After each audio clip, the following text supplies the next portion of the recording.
പ്രൊഡ്യൂസറിനോടും ഡയറക്ടറിനോടുള്ള ചോദ്യമാണ്. ഇപ്പോൾ ടെർബോ ഇറങ്ങുന്നു, അതൊരു പ്രധാനപ്പെട്ട, നിങ്ങളതിനൊരു എതിരാളിയായി കാണുന്നുണ്ടോ? അല്ലെങ്കിൽ ഏത് പടം ചോദിച്ചത്?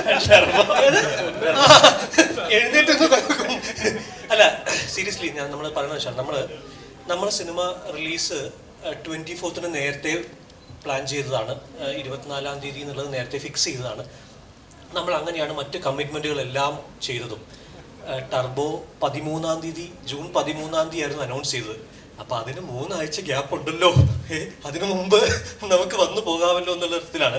അപ്പം അവർ 23-ാം തീയതിക്ക് തിരിച്ച് ഇങ്ങോട്ട് മാറ്റിയപ്പോൾ ഞങ്ങൾക്ക് മാറാൻ വേറെ ഇടമില്ലാതായി പോയി. അതെ, നമുക്ക് മാറാൻ വേറെ സ്ഥലമില്ലാതായി പോയി എന്നുള്ളതാണ് അവസ്ഥ. വെക്കേഷൻ തീരുന്നു, പിന്നെ നമ്മൾ ഈ പറഞ്ഞ പോലെ നമ്മുടെ നേരത്തെയുള്ള കമ്മിറ്റ്മെൻറ്റ്സ് ഉണ്ട്. നമുക്ക് റിലീസ് ഡേറ്റ് കമ്മിറ്റ് ചെയ്തിട്ടുള്ള ഏരിയാസ് ഉണ്ട്. അപ്പം അതിന് നമുക്കൊരു സ്പേസ് ഇല്ലായ്മ സംഭവിച്ചത് കൊണ്ടാണ്. നിങ്ങൾ ട്രെയിലർ കണ്ടില്ലേ ടർബോയുടെ? അല്ലേ? എന്നിട്ട് ഈ ചോദ്യം ചോദിക്കണല്ലേ? അല്ല, ശരിക്കും അരുൺ പറഞ്ഞ പോലെ തന്നെയാണ്. നമ്മള് എനിക്ക് തോന്നുന്നു ഏകദേശം ഒരു 1.5 മാസം മുന്നേ മുതൽ നമ്മൾ ഇതിന്റെ ഒരു റിലീസ് ഡേറ്റിന്റെ 2 ഡേറ്റ്സ് നമ്മൾ എടുത്തിരുന്നു. അതിനുശേഷം നമ്മുടെ തിയേറ്ററിൽ ഇറങ്ങിയ, ഞാൻ നേരത്തെ പറഞ്ഞില്ലേ, മലയാള സിനിമയുടെ ഒരു വസന്തകാലത്തിലാണ് നമ്മൾ നിൽക്കുന്നത് ഈ ജനറേഷനിൽ. എല്ലാ സിനിമകൾക്കും മികച്ച അഭിപ്രായങ്ങൾ വരികയും എല്ലാ സിനിമകളും വളരെ തിരക്കുള്ള രീതിയിൽ തിയേറ്ററുകളിൽ ഓടിക്കൊണ്ടിരിക്കുകയും ചെയ്യുമ്പോൾ നമ്മൾ വളരെ സേഫായിട്ട് കണ്ടൊരു ഡേറ്റ് ആയിരുന്നു 24. അപ്പൊ അതിൽ ഭയങ്കര കോൺഫിഡൻസിൽ നിൽക്കുമ്പോഴാണ് പെട്ടെന്ന് ടർബോ പ്രീപോണ്ട് ചെയ്ത് 23rd വന്നത്. വൈശാഖനല്ലേ, പോസ്റ്റ്പോൺ ചെയ്യാനല്ലേ ചാൻസ് ഉള്ളൂ എന്നതാണ് നമ്മുടെ മനസ്സിലെല്ലാം ഉണ്ടായിരുന്നത്. പിന്നെ ഇത്രയും വലിയൊരു സിനിമ, ഭയങ്കര ഗ്രാൻഡ്യൂറിൽ വരുന്ന മമ്മൂട്ടി കമ്പനിയുടെ 5ാമത്തെ സിനിമ. അപ്പൊ നമ്മൾ വിചാരിക്കുന്നത് 13 ഒരു 2 ആഴ്ച കൂടെ തള്ളുമായിരിക്കും, പടി തീരട്ടെ എന്നൊക്കെ വിചാരിച്ചിരുന്നതാണ്. പക്ഷേ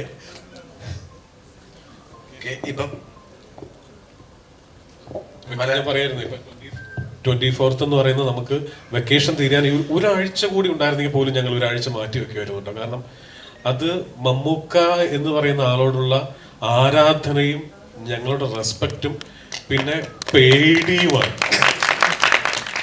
കാരണം അറിയാലോ, കൂടുതലൊന്നും പറയാൻ. സിനിമയുടെ വസന്തകാലം എന്ന് പറഞ്ഞാൽ തന്നെയാണ് മമ്മൂക്കയുടെയും ഏറ്റവും ഗോൾഡൻ പീരീഡിലൂടെയാണ് നമുക്ക് എന്ന ആക്ടർ.